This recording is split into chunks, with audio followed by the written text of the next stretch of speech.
여러분 안녕하십니까? 약 석 달 뒤 종료되는 다주택자 양도세 중과유예 세부 대책이 오늘 이재명 대통령에게 보고됐습니다. 5월 9일까지 다주택자가 전세 낀 매물을 무주택자에게 팔 경우 매도자와 매수자 모두 한시적으로 자금 마련에 손통이 트일 것으로 보이는데요. 세입자가 있어서 당장 매물을 내놓을 수 없다는 사유를 해소해주고 다주택자 보유분이 시장에 풀려 무주택자에게 분산될 수 있을 거란 전망이 나옵니다.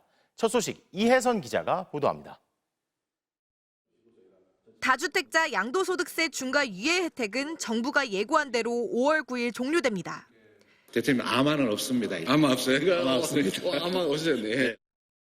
대신 정부는 다주택자들이 세입자 낀 매도를 할 수 있도록 실거주 의무를 최장 2년 유예하기로 했습니다. 실거주 의무 탓에 세입자를 내쫓고 매도를 해야 하는데 계약 자체가 불가능하다는 지적을 받아들인 겁니다. 다만 무주택자가 집을 사는 경우로 한정했습니다. 무주택자가 다주택자의 전세 낀 집을 사면 전세금 반환과 실입주까지 최장 2년의 유예기간이 주어집니다. 1주택자가 기존 주택을 유지하고 이른바 갈아타기 하는 것은 안 됩니다. 임차인이 임대하는 기간 동안은 실거주 의무를 유예하고 또 임차 기간이 다만 끝나면 반드시 실거주를 하셔야 됩니다. 시장은 이미 반응하고 있습니다. 최근 급매물이 증가한 송파구를 일주일 만에 다시 찾았습니다. 전세 낀 매물에 대한 매수자들의 문의가 부쩍 늘었다고 합니다. 임대차 기간이 좀 넉넉하게 남은 물건들도 아무래도 자금 마련에 있어서 조금 원활하기 때문에 그런 매물들 중에 좀 급매물이 있다면 바로 연락 주셔라 이런 문의들이 있었습니다. 다주택자들의 주택을 처분할 수 있게 퇴로를 열어줬다는 반응도 나왔습니다. 일단 탈 수 있는 조건을 만들어준 거잖아요. 지금 심하게 얘기를 하면 세입자들이 주인한테 거꾸로 금전 요구를 하고 있습니다. 집을 비워줄 테니까 얼마 웃돈 줘라. 심지어 1억까지 얘기했었어요. 전문가들은 이번 조치로 거래 가능한 매물이 늘 것으로 기대하면서도 실제 계약으로 이어질지는 지켜봐야 한다고 말합니다. 대출 규제가 있어서 생각보다 자금 조달이 쉽지 않거든요. 실제 수요들의 그런 움직임으로 연결될 것까지는 좀 지켜볼 필요 있을 것 같아요. 정부는 또 5월 9일까지 다주택자가 아파트 매도 계약을 하고 4개월에서 6개월 이내에 등기를 마치면 지금처럼 양도세를 중과하지 않기로 한 내용도 확정했습니다. 정부는 이 같은 내용을 오는 12일 공식 발표할 예정입니다. MBC 뉴스 이혜선입니다. 북한 무인기 침투 사건을 수사하는 군경 합동조사 TF가 오늘 국정원과 정보사 등을 압수수색했습니다. 국정원과 정보사 요원들로부터 자금을 건네받은 오모 씨가 무인기를 북한에 최대한 빨리 날려야 한다고 독촉했다는 취지의 진술도 확보됐는데요. 공태현 기자의 단독 보도입니다. 군경 합동조사 TF가 오늘 국정원과 정보사 등 18곳을 전격 압수수색했습니다. 현역 군인과 국정원 직원이 북한 무인기 침투 사건에 가담했다는 혐의로 피의자로 전환된 데 따른 겁니다. 대상은 정보사 소속 소령과 대위 등 군인 3명에 국정원 소속 8급 직원까지 모두 4명입니다. 당초 무인기를 날렸다고 주장한 오모 씨, 해당 무인기를 만든 장모 씨 등 민간인을 중심으로 이뤄졌던 수사가 군과 정보당국을 정면으로 겨냥하는 모양새입니다. 국정원 8급 직원은 지난 2022년부터 최근까지 오 씨에게 10여 차례에 걸쳐 500여만 원을 건넨 혐의를 받습니다. TF는 이 돈이 국정원 예산인지 더 나아가 오 씨 등이 무인기를 날리는데 국정원이 관여했는지 등에 주목하고 있습니다. 다만 국정원은 지난 6일 자체 감찰 결과를 내고 전달된 돈은 모두 해당 직원의 사비라며 의혹을 부인했습니다. 정보사 소속 군인 2명은 지난 2024년 정보사가 오 씨를 공작 협조자로 포섭한 뒤 자금을 지원하는 데 관여한 혐의를 받는 걸로 전해졌습니다. 앞서 정보사는 공작 협조자인 오 씨에게 공식 업무를 맡겼다며 가장신문사를 차려 정보활동 등에 활용하려 했다고 했습니다. TF는 최근 오 씨가 무인기를 북한에 최대한 빨리 날리는 게 중요하다고 했다는 진술도 확보한 것으로 확인됐습니다. 지난해 11월 오 씨 등과 만난 외부 전문가는 기술적 자문을 하자 오 씨가 개량에는 관심이 없고 빨리 날려야 한다고 했다고 진술했습니다. 또 오 씨가 북한에 무인기를 보낸 사실이 알려질 경우 필요성을 강조하는 방향으로 여론을 형성해달라고 요구했다고도 했습니다. TF는 OC 등이 수년 전부터 무인기 침투 사실 자체를 이용해 안보 이슈를 생산하고 여론을 자극하려는 대국민 심리전을 해왔다고 보고 이들에게 형법상 일반이적 혐의를 추가했습니다. MBC 뉴스 공태현입니다. 쿠팡의 개인정보 유출 사고를 조사한 민관합동조사단이 정보 유출의 책임이 쿠팡에 있다는 점을 분명히 했습니다. 개인정보보호위원회의 과징금 산정에 결정적인 판단 기준이 될 것으로 보이는데 과징금은 최대 9천억 원대까지 가능할 걸로 예상됩니다. 이상민 기자의 보도입니다. 쿠팡에 접속해 가입자 정보 중 배송지 목록 페이지에 들어가 봤습니다. 물건을 배송받을 때 필요한 정보들이 저장돼 있습니다. 이름과 전화번호, 주소는 물론 공동 현관이 있으면 비밀번호까지 나옵니다. 가족이나 친지에게 물건을 보낸 적이 있다면 그 상대 정보도 똑같이 나옵니다. 쿠팡에서 퇴사한 전 소프트웨어 개발자는 이 페이지를 무려 1억 4천만 번 넘게 조회해 3,367만 건의 개인정보를 빼냈습니다. 재직 때 보안인증 업무를 할 당시 보관했던 서명키를 퇴직하며 가지고 나갔고 이걸로 위조 전자출입증을 만들었습니다. 곧바로 개인정보 수집에 나선 건 아닙니다. 들고 나온 열쇠로 문이 열리나 작년 1월 테스트했고 문이 열리자 4월부터 7달 동안 2,300여 개 IP로 드나들었습니다. 하지만 쿠팡은 테스트부터 실전까지 11달 동안 한 번도 눈치를 못 챘습니다. 이거는 분명히 관리의 문제입니다. 지능화된 공격으로 보기는 어려울 것 같습니다.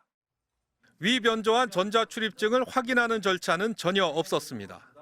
다른 현직 직원 노트북에서도 전자출입증을 만드는 전자키가 나올 정도로 보안 관리는 허술했습니다.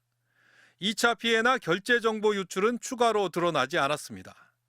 빼낸 개인정보를 해외 클라우드로 전송하는 시스템도 갖춰져 있었지만 기록이 지워져 실제 전송 여부는 확인하지 못했습니다. 개인정보보호위원회는 조사 결과를 바탕으로 과징금 산정에 들어갑니다. 민관합동조사단이 쿠팡의 책임이 분명하다고 못 박은 만큼 제재 수위도 높아질 것으로 보입니다. 현행법상 전체 매출액의 최대 3%까지 과징금을 부과할 수 있는데 쿠팡의 최근 3년 평균 매출액을 감안하면 9천억 원대 과징금까지 가능합니다. MBC 뉴스 이상민입니다. 인천대 도시공학과 수시 전형에서 면접관인 교수들이 담합해 특정 학생을 합격시키려 했다는 의혹을 얼마 전 보도해드렸는데요. 그런데 당시 이 담합을 주도했던 교수도 3년 전 인천대의 채용 면접에서 특혜를 받고 합격했다는 의혹이 제기됐습니다. 면접관들이 이 교수에게 점수를 몰아준 것은 물론 면접 질문까지 사전에 전달해 준 것으로 알려졌습니다. 박진중 기자가 단독 보도합니다. 지난 2023년 5월 인천대 도시공학과는 도시계획 전공의 신입 교수 채용에 나섰습니다. 관련 전공자 17명이 지원했고 서류 심사를 통과한 4명이 면접에 응시했습니다. 그런데 면접을 치른 장모 씨는 이 자리에서 황당한 일을 당했습니다. 서울대에서 도시계획 전공으로 박사학위를 받고 관련 분야에서 20년 넘게 연구해왔지만 면접관들이 자신의 전공을 도시교통으로 몰아갔다는 겁니다. 전공을 다른 분야로 연결을 하는 거예요. 지도교수를 잘 아는데 당신은 이쪽 전공이 아니다 얘기를 하는 거예요. 그런데 그 전공이 아니면 1차를 합격할 수가 없습니다.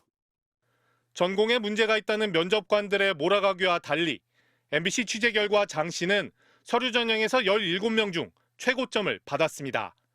하지만 면접에서 최하점인 25점을 받아 탈락한 겁니다. 어떻게 이런 일이 가능했을까? MBC는 당시 면접관이었던 한 교수의 진술서를 확보했습니다. 면접관 중 가장 선임이었던 A 교수가 지원자 중 B씨를 뽑자며 면접 점수를 몰아주라고 지시했고 면접 질문 등도 B씨에게 미리 전달하게 했다는 겁니다. 반대로 장 씨에 대해서는 교통 전공을 강조해 면접에 불리한 영향을 끼치도록 하고 국내 박사라 제외 대상이라며 문자로 미리 모의한 것으로 드러났습니다. 여기도 뭐 국내 박사라 안 된다. 그렇다면 대한민국에서 인재 양성할 필요가 없잖아요.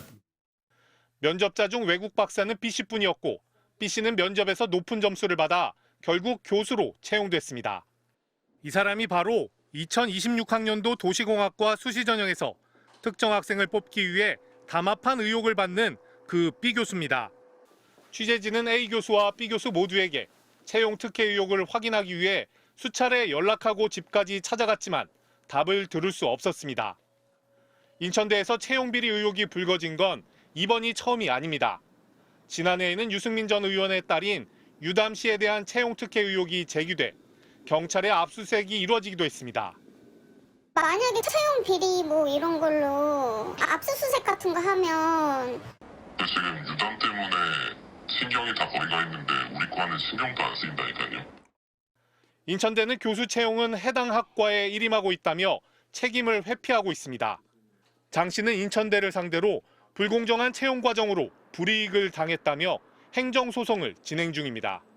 MBC 뉴스 박진준입니다. 트럼프 미국 대통령이 자신의 정책에 반하는 목소리를 냈다는 이유로 미국 올림픽 대표팀 선수를 패배자라 부르고 국민적 이벤트 무대에선 라틴계 미국 가수를 끔찍하다고 비난하는 등 혐오를 난사하고 있습니다. 하지만 대중적 영향력이 큰 스포츠 스타와 연예인 등 문화예술인들의 공개 저항도 더욱 확산되고 있는데요. 나세용 뉴욕 특파원입니다. 1억 3천만 명이 지켜본 미국 국민 이벤트 미식축구 하프타임 무대에 푸에르토리코 출신 라틴계 가수 배드버니가 올랐습니다. 운동장은 유색인종이 노동 착취를 당했던 사탕수수 밭으로 변했고 배드버니는 아메리카 대륙의 나라 이름을 하나하나 낭독합니다. 우루과이, 파라과이, 볼리비아, 페루, 에콰도르, 오직 스페인어로만 전곡을 부른 이 가수는 우리가 여전히 여기에 있다는 외침으로 공연을 마쳤습니다.